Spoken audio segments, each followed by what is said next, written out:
Well, I can tell you one thing for sure. If I controlled the weather, which I get accused of quite often in public, I would not bring us the weather we have seen so far this December. Yet another round of rain. It tried to snow in quite a few locations, but melted about as fast as it did. That round of rain and snow are working their way out, and we are looking at another round of wind tonight for the inland northwest. And for that reason, we are back under a KREM weather impact alert. I know. It seems like these things aren't ending, but we are talking another round of wind tonight, strong enough that we have the potential for more downed trees, knocked out power, everything, right on the heels of what we just went through. And while some crews are still trying to get power back on for those who have not yet had it restored. So overnight, basically until 3 a.m., wind will gust at 45 to 55 miles per hour. And we've already seen some pretty incredible gusts here early on this evening. And for that reason, the National Weather Service has issued another round of wind advisories. Wind advisories stretch from the Columbia Basin through eastern Washington, down into the Palouse, through the entirety of North Idaho and into northwestern Montana. There are a couple of spots, a couple of hot spots in that graphic that you see. Think Lewis and Clark Valley. There you have a decent shot of seeing another 60-mile-per-hour wind gust, but here in Spokane and for most of our region that can watch us on TV, 55 miles per hour is about as strong as it gets for you. Peak wind gusts so far this evening. This is as of 9 p.m. on December 18th. 52 miles per hour here in Spokane, 48 down in Richland and 41 down in Walla Walla. Lewiston, 47, but this is just the start. 37 in Coeur d'Alene and 40 up in Deer Park. Wind is going to get stronger in the next couple of hours.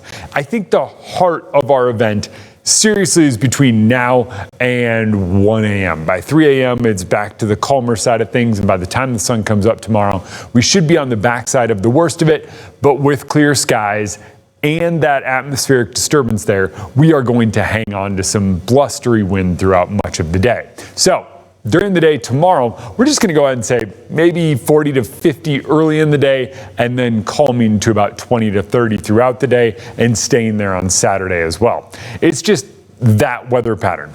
By the time we get to Sunday, we should finally be on the backside of it. So let's talk the next few hours, because to me, that's the most interesting part of this. 9 p.m., we're already clocking a 52. Wind says it's going to be at about 38. These are supposed to be our peak wind gusts.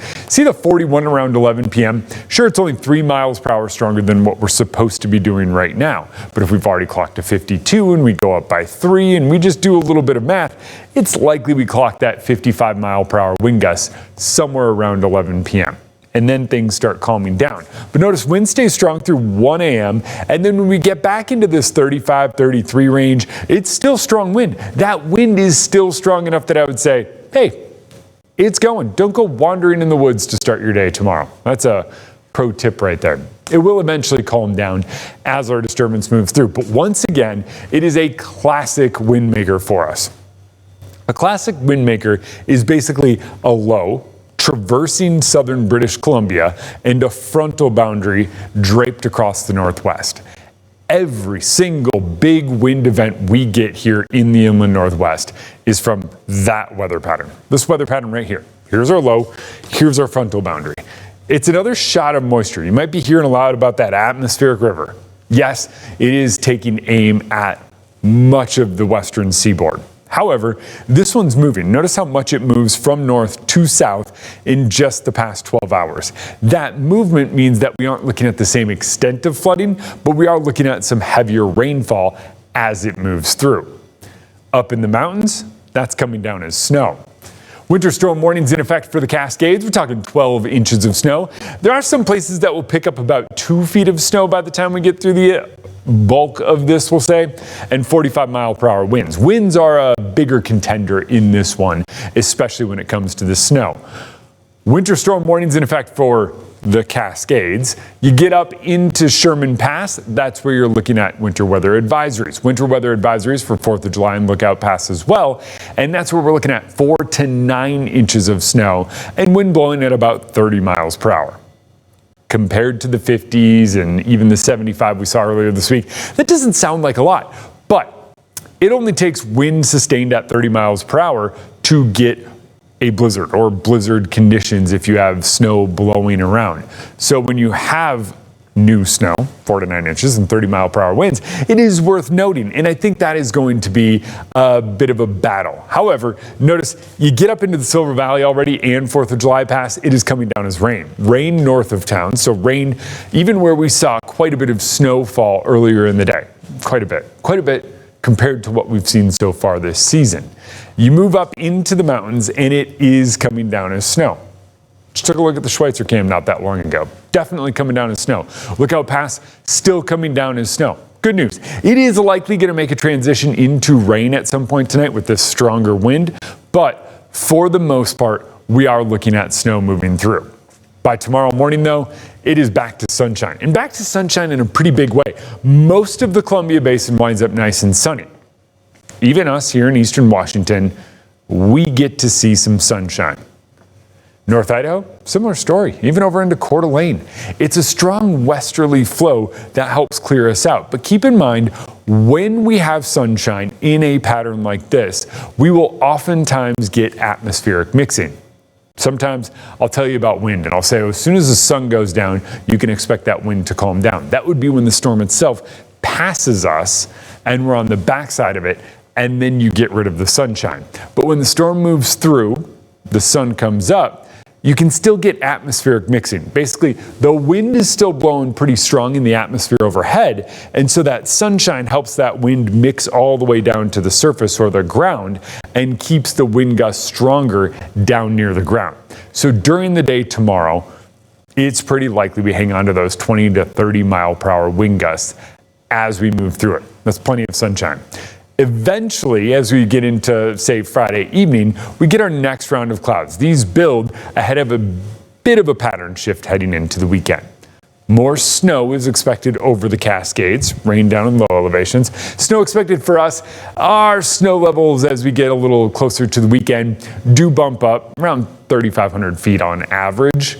That keeps snow coming down in the mountains. That is good news for ski resorts across much of the inland Northwest. By Saturday morning, we are waking up to another round of snow. Snow comes down over the mountains. It's coming down pretty good up high. You should be able to make it over if you're doing any mountain pass driving. Say you're starting your holiday travel this weekend. Yeah, mountain passes aren't going to be great, but if you take them slow, you know how to do it. You got this. I believe in you.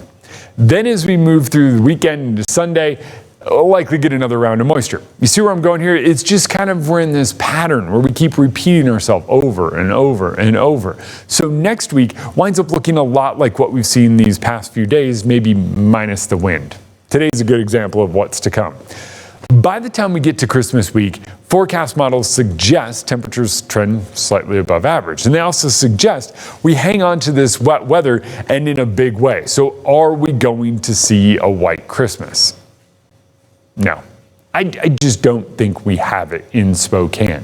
You move up into the mountains, it's a completely different story because while we are seeing our temperatures climb up into the 40s each afternoon through the weekend and most of next week, temperatures top out below freezing Saturday and Sunday and for the foreseeable future up in the mountains once we get through tonight's wind. That means any bit of precipitation that heads our way will come down as snow in the mountains. That is a big change from where we've been for the majority of December. It's hard to believe we are more than halfway through the month. So for a majority of the month, our temperatures have been so warm, we just have not been able to get that snow to come down in the mountains. Changes over the weekend. We don't have much snow in the mountains. In fact, a lot of bases have zero snow, but we're going to start to see that change. By next week, we could be looking at a big difference, not just for us here in the inland Northwest, but for most of the Mountain West as cold starts to sink in. Tomorrow, we wake up to a little bit of wind. Our morning low of 33 degrees is about where our average high should be this time of year. Then we climb all the way up to near 40 under sunny skies with that little bit of a blustery wind. Saturday, it slowly starts to shift as a chance of showers returns to the region, and it's most likely a chance of snow showers, believe it or not, even if it falls here in Spokane. Sunday, we top out near 40. By Monday, we're starting to warm up with a bit of a pattern shift. And so if we climb back into the 40s next week, what becomes really difficult for us is to keep any of the snow that falls. You're probably looking at the 7-day forecast and going, wait a minute, there's a lot of snow on that between now and Christmas. There's a lot that could change. If we were to have snow on the ground right now, I would say we would keep it between now and Christmas because all of those temperatures would trend quite a bit cooler. It'd be two-factor. One, we would just reflect all the sunlight and keep that snow on the ground to cool us. Imagine the ice in the bottom of a cooler. Two, it just wouldn't be the same battle that we've been facing every day with the wind and the sun and the bare ground that can warm up. So next few days, there's no real great chance of snow. You might see it, it's gonna melt. We probably don't get a white Christmas. I definitely am eating my words for saying that in the long-range winter forecast.